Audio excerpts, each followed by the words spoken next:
ગાંધીધામ આદિપુરમાં પાણીની કટોકટી વિકરાળ બની છે. આદિપુર 2B જનતા કોલોનીમાં પાણી પ્રશ્ને મહિલાઓ રણચંડી બની ટાંકા પાસે દોડી આવી.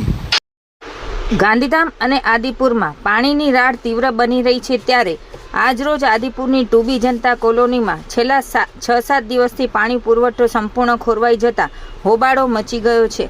પાણીની તીવ્ર અછતથી તોબા પોકારી ઉઠેલી સ્થાનિક મહિલાઓ આજે વિસ્તારના મુખ્ય પાણીના ટાંકા પાસે એકત્ર થઈ હતી અને મહાનગરપાલિકાના વહીવટ સામે આક્રોશ ઠાલવ્યો હતો. રોષે ભરાયેલી મહિલાઓએ આક્ષેપ કર્યો કે અમે દર વર્ષે પ્રમાણિકતાથી ઘરવેરો, પાણીવેરો ભરીએ છીએ, છતાં અમને પ્રાથમિક સુવિધાથી વંચિત રાખવામાં આવે છે. જ્યારે નેતાઓ વોટ માંગવા આવે છે ત્યારે પાણીની મોટી મોટી વાતો કરે છે અને ચૂંટણી પત્યા પછી ડોકાતા પણ નથી. આ મામલે જ્યારે જવાબદાર કર્મચારીઓનો સંપર્ક કરવામાં આવે છે ત્યારે તેઓ કોઈ સંતોષકારક જવાબ આપતા નથી.